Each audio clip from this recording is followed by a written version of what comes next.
Synojmë pra një bilet të integruar mujore, me të cilët qytetarët do të mund të udhtojnë anë mbanë vendit duke shfrytëzuar transportin urban dhe ndërurban. Bileta do të jetë subvencionuar, si rrjedhoj do të ketë kosto minimale për shfrytëzuesit dhe do të jetë përballueshme për secilin, vetëm 10 euro në muaj për çdo udhëtar anë mbanë vendit. Kjo nuk kupton edhe investime në flotë moderne, në linja më efikase dhe në integrim më të mirë të transportit urban dhe ndërurban. Në bujqësi, ju e dini që po mbështesim drejt për drejt prodhuesit tonë për të ulur varësinë nga importi dhe për të rritur sigurinë ushqimore, sepse kemi një ekonomi më të fortë vendore e cila është mbrojtja më e mirë për krizat globale. Mandatin e kaluar për mbështetjen direkte të fermerëve, bujkun meritor e vendosëm në qendër të politikave mbështetëse të qeverisë. E disa prej atyre fakteve ju i dini që mbështetje financiare për afër 100.000 në vend, sepse unë kam diskusionin që më garanton rregulloria për të interpretuar lidhjen e temave me diskutimet. Unë në vend lutem. Subvencione dhe mbi 1.000 grante. Rreth 53 milion euro subvencionimi naftës dhe i plehrimit, pra mbi 53 milion euro subvencionimi naftës dhe i plehrimit. I kemi thjeshtu procedurat e aplikimit për subvencione dhe grante që kanë mundësuar aplikimin pa pagesë për subvencione.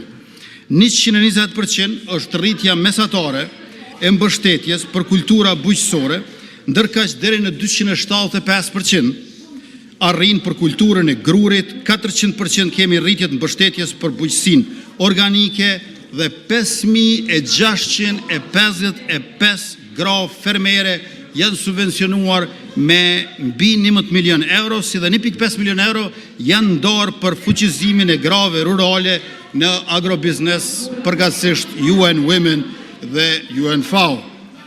Gjithashtu, jemi duke zhvilluar analizat reja për atë se si mund të ndihmojmë bujqet dhe fermerët në periudhën e mbjelljeve. Ndërkaq në planin afatmesëm po punojmë për një transformim më të thellë të mobilitetit në vend, lidhje më të mira pra ndërurbane, ristrukturim trafikut urban për të reduktuar ngarkesën dhe humbjen e kohës, si dhe alternativa më të qëndrueshme ndaj përdorimit individual të veturave.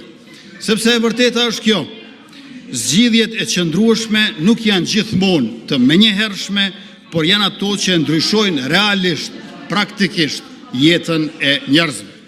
Sot në qeveri, të nderuar deputet, kemi miratuar projekt ligji. A ka mundësi më këthy në temë, kryeministër, sepse i ke pos 4 vjetë me qeverisë dhe nuk e realizu asë një projekt. Kthem në temë e mos na shqit pralla.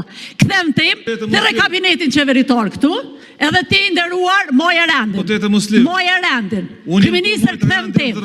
Jo, kthem në temë, kryeministër prapë do ta ndoli. Nëse nuk kthehesh me fol për naft, nuk do të flasësh. Nuk mundesh në asnjë rrethon ti me krahasu zgjidhjet ose diskutimet që i bën kryeministri si tendencë për me përballë inflacionit që prodhon nafta me çebet ose me sturnet personale që i keni bë. Janë krahasim ose ai tjetër që dha për ekspozitat ose për finansimet që folke. Domethënë nuk janë të njëjtat gjëra. Ma lejoni ta ushtroj diskrecionin që më garanton rregulloria për të interpretuar lidhjen organike që kanë diskutimet të folësve me temën e seancës. Ju kisha lut. Vazhdo kryeministër, lutem. Në kohë sfiduese, kur çmimet globale të energjisë dhe naftës kanë luhatje të vazhdueshme, është e lehtë të kërkohen zgjidhje shpejta. Por detyra jonë nuk është ta gjejmë rrugën më të lehtë, është ta zgjedhim rrugën më të drejtë, më të dobishme dhe më të qëndrueshme për vendin tonë.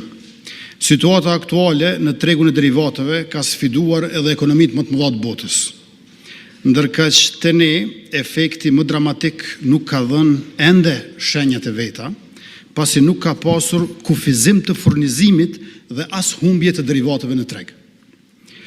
Kërkesat e parashtruara me thirrjen e kësaj seance të jashtëzakonshme nuk janë të reja ose të papritura.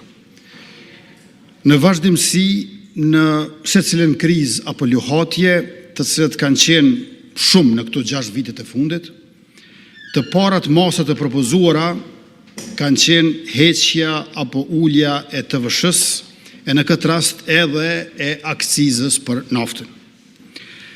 Në pamjet parë, kjo duket si një zgjidhje thjeshtë dhe shpejt, por në realitet është një zgjidhje kushtueshme dhe me efekt të pasigurt. Ashtu si që kemi parë, kur është bërë ulja e TVSH-s për produktet esenciale nga 18% në 8% në vitin 2016, çmimet e këtyre nuk kanë rënë. Efekti ka qenë i padukshëm për konsumatorët. E njëjta situatë është rishfaqur kur është ulur TVSH-ja në gastronomi gjatë pandemisë. Çmimet nuk janë ulur me uljen e TVSH-s, por janë ngritur me kthimin e saj në vlerën reale. Andaj, edhe nëse prap ulet TVSH-ja, efekti nuk bartet tek produktet e tjera. Së pari, duhet jetë e qartë. Tatimi mbi vlerën e shtuar dhe aksiza janë burime shumë të rëndësishme të hyrave të buxhetit Kosovës. Ulja e tyre krijon një boshllëk të madh financiar, një boshllëk i cili nuk mbushet lehtë. Në një kalkulim të thjeshtë, nëse hiqet vetëm 16 cent euros në litër të aksizës, me të hyrat aktuale kostoja mujore do të ishte minus 10 milion euro për buxhetin e shtetit dhe atë pra vetëm për një muaj. Atëherë shtuohet pyetja çfarë të reduktojmë, sepse nuk mundesh të heqësh aksizën e të mos heqësh shpenzime të tjera të caktuara, të cilat mund të jenë të azëm të politikave sociale, janë pensionet, më herët u thanë shtesat për fëmijë, e nënat lehona, e kështu me radhë. Ju e dini që pensionet janë rritur prej 90 pensioni bazik në 150 euro, ndërkohë që pensionistët kanë marrur mbështetjen e njëhershme prej 100 euro, që efektivisht i bie si pensioni 13, 6 herë brenda 4 viteve. Sepse këto nuk janë shifra abstrakte, janë politika konkrete që prekin jetën e përditshme të qytetarëve tonë, e buxheti është i fundëm. Kur merr diçka, duhet të heqësh diçka. Gjatë mandatit të paraprak të qeverisë sonë, mbi 1.3 miliardë euro janë shpërndarë të qytetarët dhe bizneset, ndërkaq në përmbushje të njërit prej 5 zotimeve të veçanta për fillimin e këtij mandati qeverisës, ne jemi duke e përgatitur pakon për përballje me inflacion 2.0 në vlerë të gjithë mbarshme prej 200 milion euro që do ta sjellim këtu para jush natyrisht. Përmes pakove të rikëmbjes, masave kundër inflacionit dhe mbështetjes në kohë krize, kemi qenë pranë familjeve, punëtorëve, pensionistëve dhe bizneseve. Kemi vendosur, siç e dini, shtesat për fëmijë për herë të parë, dhe ato janë rritur për mbështetur çdo familje. Kemi mbështetur lehonat duke investuar në fillim më të rëndësishëm të jetës për të gjithë. Kemi rritur pensionet dhe pagën minimale duke forcuar dinjitetin ekonomik. Dhe për 4 vite me radhë kemi ndarë mbështetje financiare në fund vit për kategoritë ndjeshme të shoqërisë. Prandaj do ta risjellim një pako të re për përballje me inflacionin 2.0 në vlerë prej 200 milion euro. Kjo është mënyra se si ne përballemi me inflacionin. Pra duke ndihmuar drejt përse drejti qytetarët, jo duke zvogluar buxhetin e shtetit me masa të cilat nuk besojmë që sjellin efektin e paralajmëruar nga ndokush.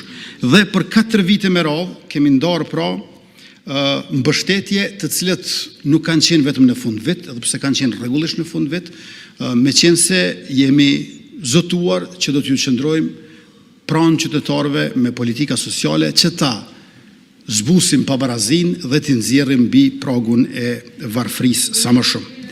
Kjo është pra qasja jonë, jo subvencionim i produkteve përmes operatorëve, por fuqizim i qytetarëve të Republikës.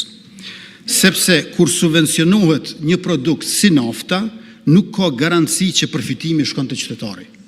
Përvoja e kaluar na ka treguar se shpesh këto masa përfundojnë duke rritur fitimet në zinxhirin tregtar e jo duke ulur barrën për familjet. Ndërkaq kur mbështetja jepet drejt për drejt, ajo arrin aty ku duhet. Politikat që i kemi ndjekur kanë dhënë efekt të drejt për drejt social, prandaj edhe masat kanë qenë të orientuara te kategoritë që i përmendëm, pra familjet, nënat e reja, pensionistët, punëtorët dhe kategoritë e ndjeshme.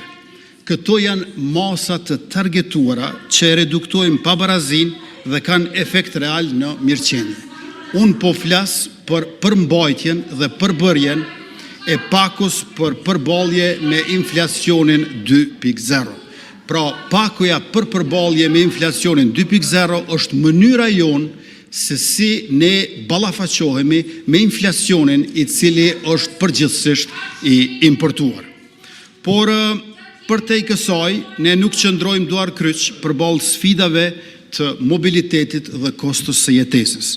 Ne po punojmë për zgjidhje më të qëndrueshme dhe afatgjate në transportin publik. Synimi ynë është i qartë, ta bëjmë atë më të qasshëm, më funksional dhe më të përballueshëm për qytetarët.